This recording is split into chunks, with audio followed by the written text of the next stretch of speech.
The Kraashi flagship hung suspended in the Hyperion's gravitational web, its hull studded with drones that pulsed like a slow heartbeat, and 3 hours earlier, none of them had known the other existed.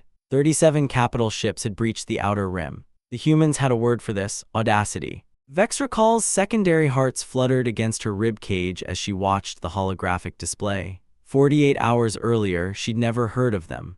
Now her species' survival depended on a ship that came to translate, not to fight. The human captain hadn't raised her voice once. The Concordia, pride of the Zetheran Deep Space Fleet, glided through darkness and found something that shouldn't exist. Commander Vexracal stood at the observation deck, her 4 eyes scanning the void ahead.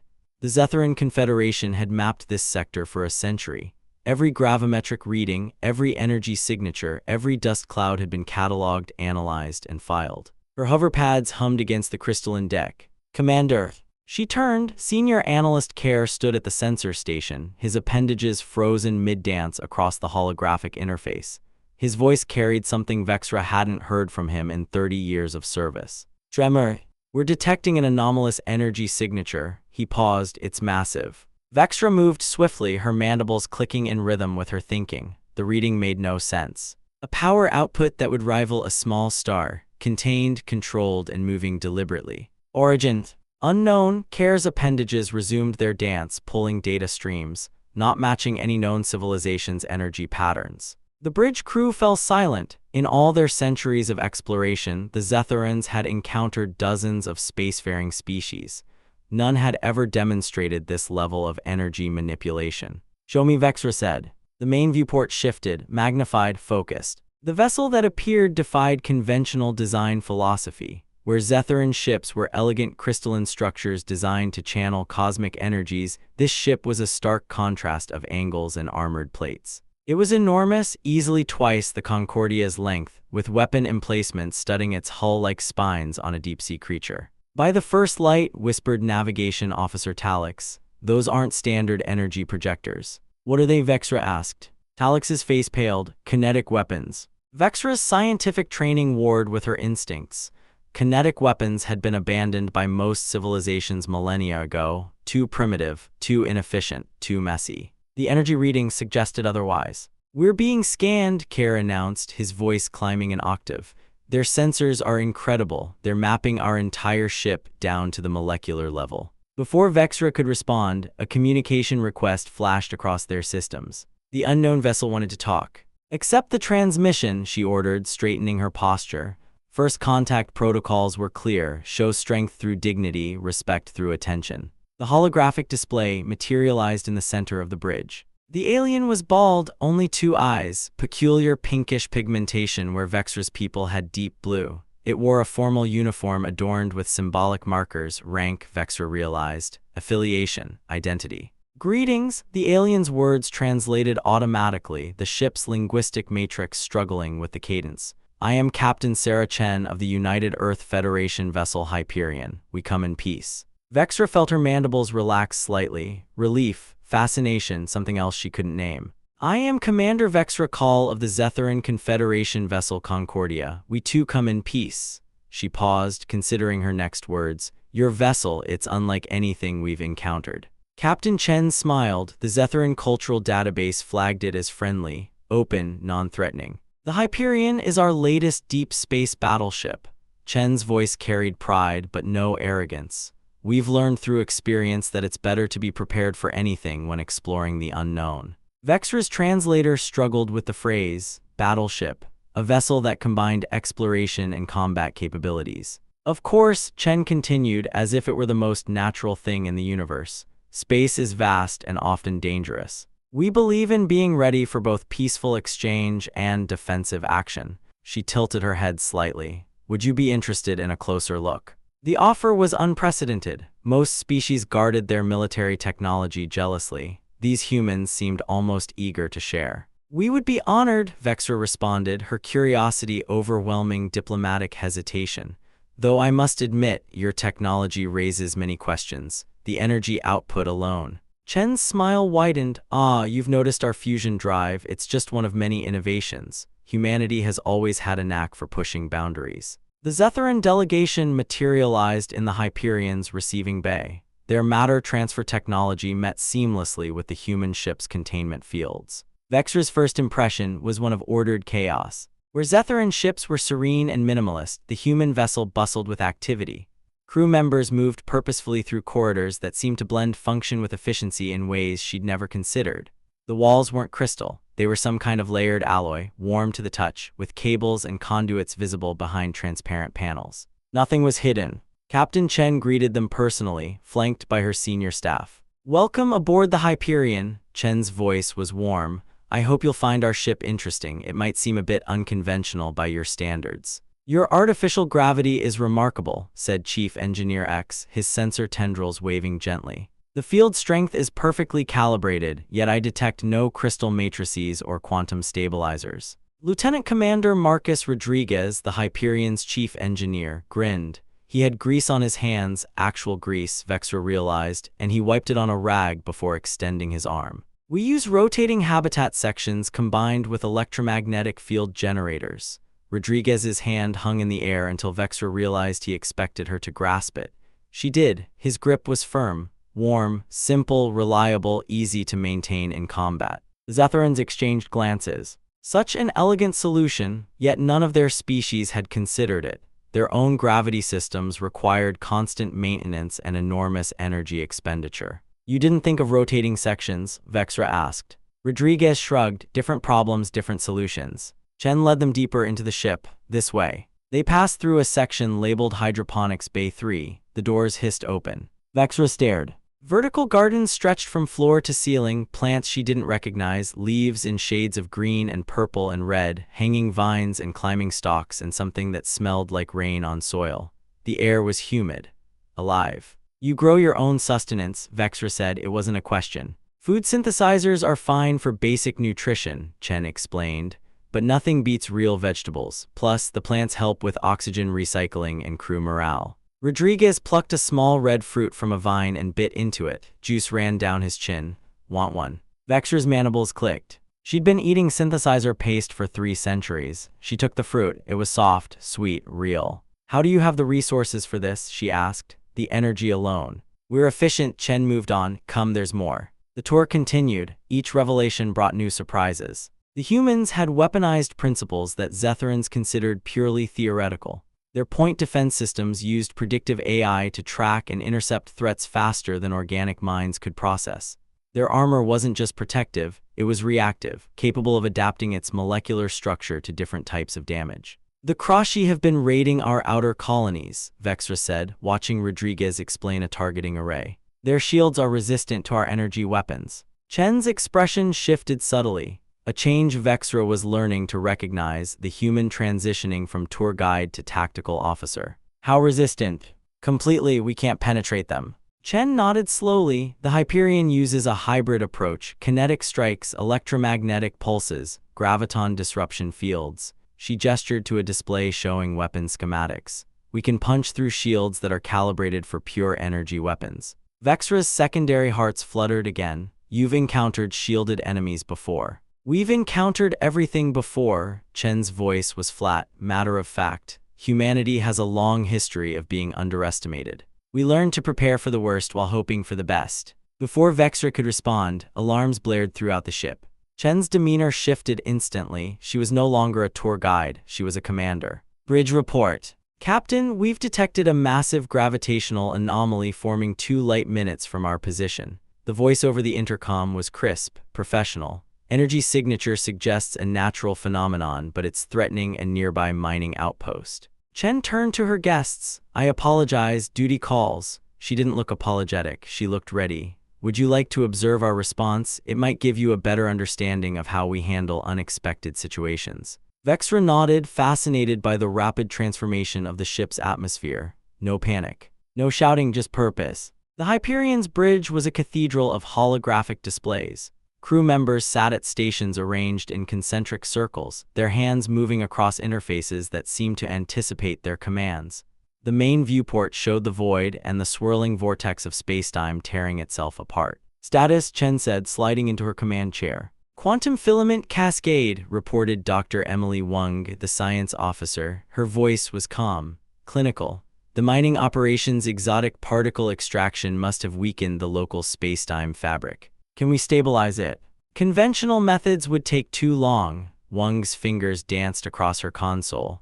But if we reconfigure our weapon systems to create a counter-resonance? Chen didn't hesitate. Do it. Rodriguez, divert power from the main fusion core to the forward battery. Tactical, prepare to modulate our kinetic strike platforms to match Dr. Wang's calculations. The Zetherans watched in amazement. Energy beams that could punch through battleship armor were precisely calibrated to stabilize spacetime. Missile launchers fired specialized probes instead of warheads, creating a network of gravitational anchors around the anomaly. Counter-resonance wave ready, Wang announced, firing in 3, 2, 1. The Hyperion's forward section lit up.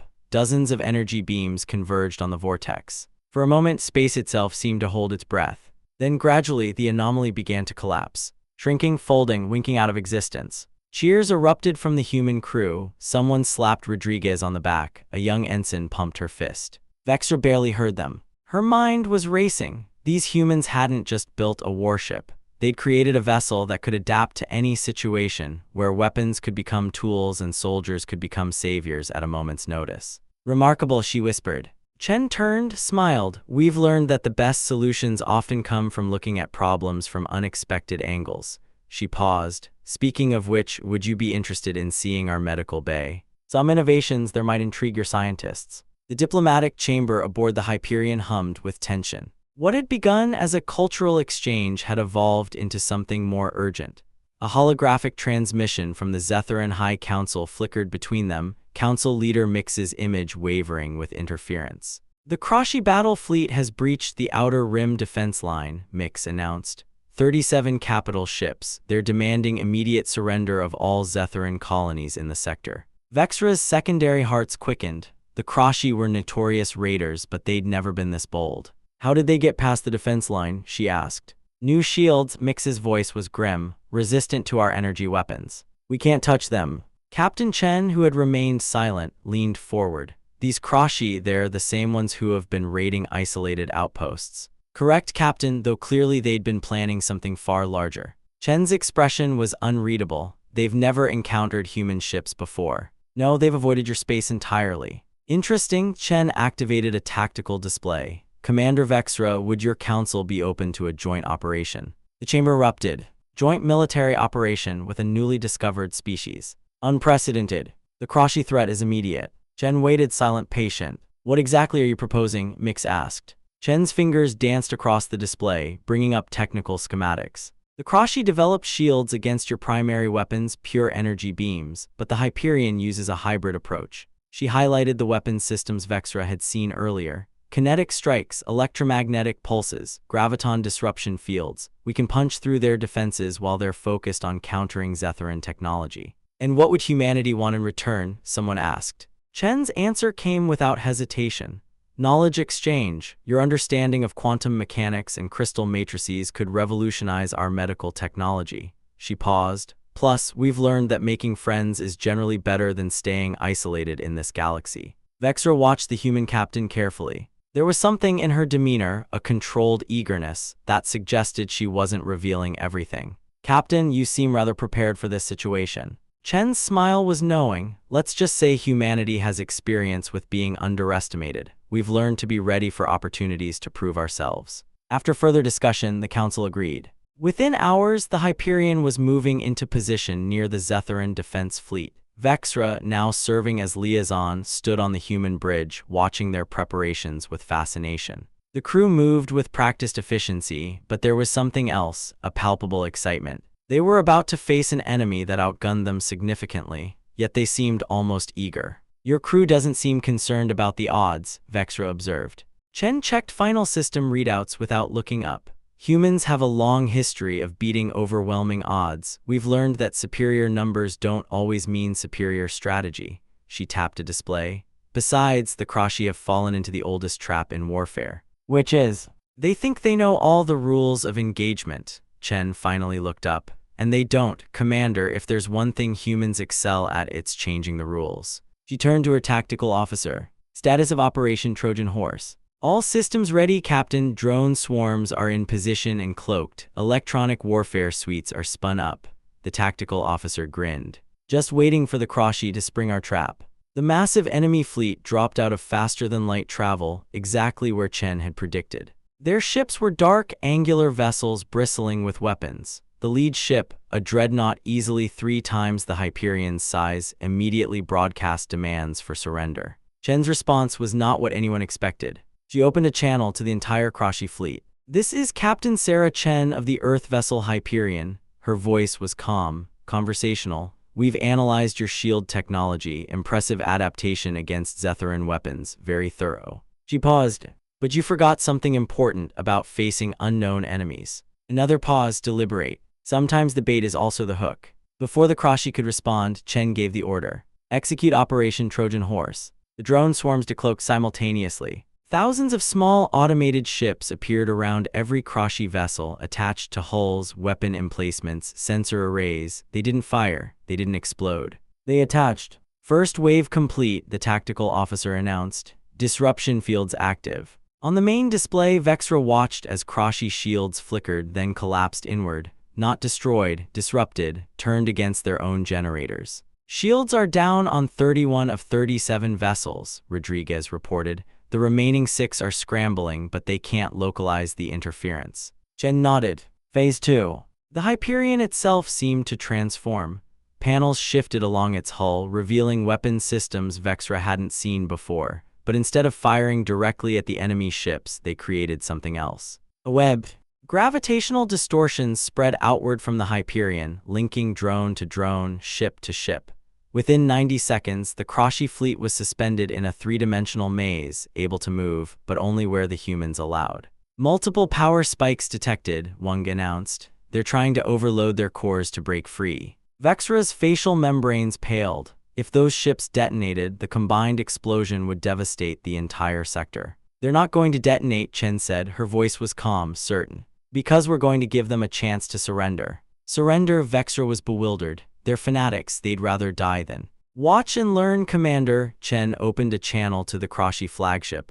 "Sometimes the best way to win a fight is to change the nature of the conflict." "This is Captain Sarah Chen of the Earth vessel Hyperion." Dren's image flickered on the holographic display, scaled face, solid amber eyes, 3-fingered hands gripping the arms of his command chair. His voice, when it came, was subsonic. Vexra felt it in her jaw before the translator caught up. "You have disabled our shields, our weapons are offline, yet you do not fire." A pause. "Why?" Chen leaned back in her chair. "Because destroying you would be easy, and easy solutions to complex problems usually create worse problems later." "You speak in riddles, human." "No," Chen smiled. "I speak in experience." She nodded to her communications officer. A complex sequence of transmissions initiated, not weapons targeting, not boarding orders, but something else. Something Vexra didn't recognize. "Right now," Chen said, "my electronic warfare suite is accessing every ship in your fleet. We're not targeting your weapons or your engines." "Then what?" "We're targeting your chain of command protocols." Confusion rippled through the Kraashi fleet. On the main display, Vexra watched as ships began to behave erratically, not firing, not retreating, but turning, spinning, as if receiving conflicting instructions. "You see," Chen continued, her voice taking on an almost educational tone, "we studied your previous raids. Your entire military structure depends on absolute control from the top down. One commander, one voice, one will." She stood and walked toward the holographic display. "But what happens when every ship suddenly thinks it's receiving different orders from different commanders?" Dren's eyes narrowed. "Impossible, our systems are isolated, encrypted. No external access." "Are they?" Chen stopped in front of his image. "Or did you just assume they were?" She turned to Rodriguez. "Show him." Rodriguez tapped a control. The display shifted, showing a schematic of the Kraashi flagship. Hundreds of tiny lights dotted its hull. "The drone swarms attached to your ships aren't just disruptors," Chen said. "They're universal translators for machine language." Dren's hands tightened on his chair. "While you were focused on developing shields against energy weapons," Chen continued, "we were developing ways to bridge the gap between different technological systems. Your computers speak one language, ours speak another. The drones translate. Translation is not control." "No," Chen agreed, "but confusion is. And when your captains start receiving orders that contradict yours, orders that sound authentic, that use your authentication protocols, that come from voices they trust, what do you think happens?" On the display, a Kraashi cruiser powered down its weapons. Another began to retreat. A third sent an open transmission not to the Hyperion but to the flagship. "Commander, we are receiving conflicting directives. Please confirm." Dren's face contorted. Rage, confusion, something else, something Vexra hadn't expected from a Kraashi commander. "Fear. You're not destroying my fleet," Dren said slowly. "You're dismantling it."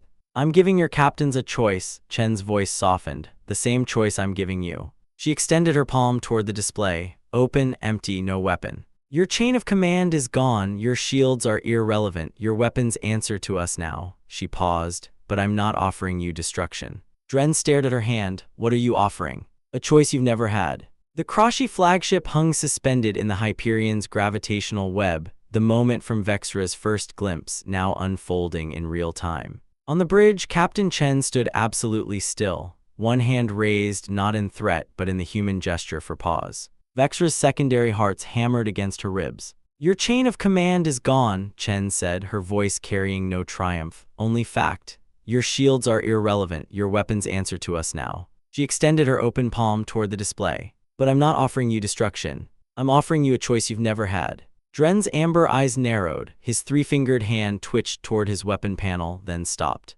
"What choice?" "You've been told the galaxy is limited, that resources are finite, that you had to take to survive." Chen's palm remained open. "You were wrong." She nodded to Wang. The display shifted, showing a star map Vexra had never seen. Coordinates outside Zetheran space, outside Kraashi territory, outside everything. "We found the gates," Chen said. "Ancient structures, built by a civilization that predates all of ours. They've been dormant for millennia, but something's changing." The map zoomed in, showed strange distortions in space-time, artificial, purposeful. "They're waking up." Dren leaned forward. "What gates?" "Network. Pathways to new regions, new resources, new frontiers." Chen lowered her hand. "We can't open them alone. We need Zetheran crystal technology to interface with the control systems. We need Kraashi deep space navigation experience to map the routes." "Silence. You're offering us a place at the table," Dren said. "I'm offering you a future that doesn't require taking from anyone." Chen's voice was quiet. "Your people became raiders because you believed the galaxy had nothing left to give. What if you were wrong?" For 11 seconds, no one breathed. Then Dren's hand moved away from the weapon panel, toward his own communication array. "Explain." The Hyperion's bridge held its collective breath as Dren's transmission rippled through the Kraashi fleet. One by one, weapons powered down. Council Leader Mix's holographic image wavered. "They're surrendering. Kraashi don't surrender." "They're reconsidering," Chen corrected. Vexra watched the display. 37 capital ships, each one dark, each one silent, each one waiting. Not for orders from Dren, for something else. For a reason to believe. "You planned this from the beginning," Vexra said quietly, "even before the Council contacted us about the invasion." Chen didn't deny it. Humanity learned long ago that the best victory is the one where you gain an ally instead of destroying an enemy. You could have simply destroyed them. "We could have," Chen turned from the display, "but that would have just created martyrs, inspired more conflict. This way," she gestured to the Kraashi fleet. "This way we've opened a dialogue." She walked to the observation port, stared out at the captured ships. Some of those captains showed real potential once they were free to think for themselves. Dren especially. "He's not a monster, Commander. He's a survivor who never had another option." "And now he has options," Chen smiled. "Let's see what he does with them." 3 hours later, the first captured Kraashi captain sat in the Hyperion's mess hall.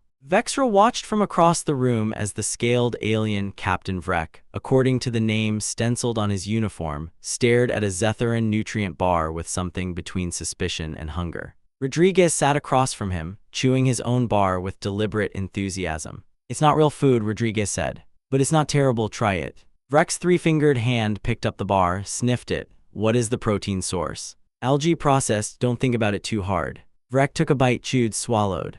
"Acceptable," he said. Rodriguez grinned, high praise. Vexra turned away, found Chen standing beside her, arms crossed, watching the scene with something like satisfaction. "Your chief engineer is eating with a former enemy." "That's Rodriguez," Chen shrugged. "He'd eat with anyone." "Not my point." Chen's smile faded slightly. "I know," she nodded toward Vrek. "That captain, he's been in the Kraashi fleet for 40 years, never had a choice about following orders, never had a chance to question the Dominion's doctrine. Until now, Chen turned to face Vexra. You want to know the real reason we built ships like the Hyperion, not just to protect ourselves, to create moments like this. Moments when someone who's never had a choice suddenly realizes they do. Vexra's mandibles clicked. That's a very expensive way to change minds. Cheaper than war, Chen's voice was quiet, always. The secure conference room was packed with an unusual mix of species. Vexra sat beside Chen. Dren attended via hologram, not as a prisoner but as a participant.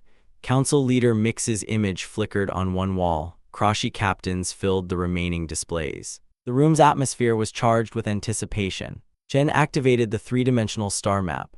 3 months ago, our deep space sensors detected these energy signatures. She highlighted several points of light. At first, we thought they were natural phenomena, but the pattern was too regular, too purposeful. The map zoomed in, revealed strange distortions in space-time. Vexra leaned forward. Her scientific training immediately recognized the implications. These are artificial. Correct, Chen expanded the display. We believe they're ancient gates built by a civilization that predates all of ours. They've been dormant for millennia, but something's changing. She zoomed further, showed data streams, energy readings, spectral analysis. They're waking up. One of the Kraashi captains, Vrek, the one who'd eaten the nutrient bars, spoke up. This is why the Dominion wanted this sector. We detected the energy signatures, couldn't decode them, but we knew something was here. And this is why the Hyperion was really here, Vexra realized. You weren't on a routine patrol. Chen nodded. Humanity has learned that the greatest discoveries often require diverse perspectives. We could detect the gates, but we couldn't understand them. She looked at Vexra. Zetheran crystal technology might be the key to interfacing with them. Then it Dren. And Kraashi experience with deep space phenomena could be crucial for safe activation. The implications were staggering. 3 species, until recently strangers or enemies, now face the possibility of unlocking secrets that could transform their understanding of the galaxy. There's more, Chen continued. Our analysts believe these gates form a network. If we can activate them, we might discover new regions of space, new galaxies, new frontiers. The risks would be enormous, Council Leader Mix cautioned. So are the potential benefits, Vexra countered. Think of what we've already accomplished by working together. The Hyperion's technology, combined with our theoretical understanding, the Kraashi's practical experience with deep space phenomena. She paused. We're stronger together than we ever were apart. Dren's holographic image flickered. When he spoke, his voice was different, less hostile, more considering. Commander Vexra is right. Everyone turned. My people became raiders because we believed the galaxy's resources were limited.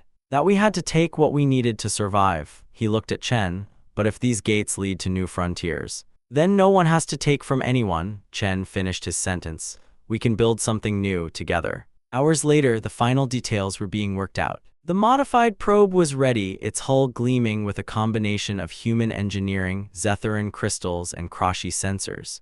It was ugly by any conventional standard, a hybrid of different technologies and philosophies. But to Vexra, it was beautiful. Chen stood beside her at the observation port, watching the probe's final diagnostics run. Was this your plan all along? Vexra asked. To unite our species through discovery rather than conflict. Chen laughed softly. Humanity learned long ago that the universe is too vast and too mysterious for any species to face alone. She turned to face her friend. We built ships like the Hyperion not just to protect ourselves, but to bridge gaps between civilizations. She paused. Sometimes that means showing strength, sometimes it means showing mercy. She looked back at the probe. But it always means being ready to extend a hand in friendship, even to former enemies. She smiled, especially to former enemies. Vexra considered this. The greatest achievements in human history, they came from people who were once on opposite sides, learning to work together. Yes, Chen's voice was soft. The gates are just the beginning. Think of what else we might discover, not just about the universe, but about each other. The probe launched. It streaked away from the Hyperion, a small, ungainly vessel carrying the hopes of 3 species. Its hull caught the starlight, gleamed, faded into the darkness. Vexra watched until it disappeared. Then she turned. Dren's holographic image still hovered in the conference room, not speaking, not leaving, just watching, waiting. Vrek stood near the observation port, his scaled hands clasped behind his back. Rodriguez leaned against the wall beside him, arms crossed, saying nothing. Council Leader Mix's image flickered. The probe will reach the nearest gate in 72 hours. We'll have data by then. And then, Vexra asked. Chen smiled. And then we translate. The conference room emptied. Vexra found herself alone with Chen, not speaking, just standing. The observation port showed nothing but stars. I should return to the Concordia, Vexra said finally. Yes, Chen didn't move. You should. Neither of them moved. The council will have questions, concerns, objections. Chen nodded. They always do. But they'll agree. Vexra turned to face her. To the joint mission, to the gates, to this. Chen raised an eyebrow. To this. To working together, Vexra paused. You knew they would. You planned that too. I planned for the possibility, Chen shrugged. Hope is not a strategy, Commander, but preparation is. Vexra extended her hand. Open palm, fingers slightly curved, no weapon. Chen looked at the gesture, smiled. Learning our customs. Adapting. Chen took her hand, held it. 3 species, Vexra said quietly. 1 gesture. No translation needed. Chen squeezed once, released. Vexra walked toward the matter transfer bay. The Hyperion's corridors were quiet now, the crew settling into their normal routines, the alarms silent, the tension faded. She passed a young ensign who nodded respectfully. Past a Zetheran technician examining a power coupling. Past a Kraashi captain eating a nutrient bar. Vrek looked up as she approached, swallowed. Commander. Captain. He held up the bar. Your people make acceptable food. Your people make acceptable prisoners. His scaled face didn't change, but something in his amber eyes shifted. Amusement, perhaps, or recognition. We're not prisoners now. No, Vexra paused. What are we? Vrek considered this, took another bite, chewed. Allies, he said finally, I think. Vexra's mandibles clicked. I think so too. She continued toward the transfer bay. The doors hissed open. Chen stood inside, waiting. One more thing, Chen said. Yes. The gates, the mission, the alliance. Chen's voice was serious. This isn't going to be easy. Some of your council members will fight it. Some of Dren's captains will defect. Some of my people will ask why we're trusting former enemies. Vexra nodded. I know. But we do it anyway. Yes, Vexra stepped into the transfer bay. We do it anyway. Chen extended her palm one final time. Vexra mirrored the gesture. Their hands didn't touch, didn't need to. The universe just became a much more interesting place, Chen said. For once, Vexra replied, everyone is rowing in the same direction. The matter transfer field hummed. Light gathered around Vexra's body. The Hyperion's corridors faded, replaced by the crystalline halls of the Concordia. She was home, but home had changed. The observation deck of the Concordia was empty. Vexra stood alone, 4 eyes scanning the void, hover pads humming, mandibles still. Somewhere out there, the probe was moving toward the gate. Somewhere out there, Chen was planning their next move. Somewhere out there, Dren was making choices he'd never made before. She extended her hand. Palm up, fingers slightly curved, no weapon. The starlight caught her skin, held, released. 3 species, 1 gesture. No translation needed.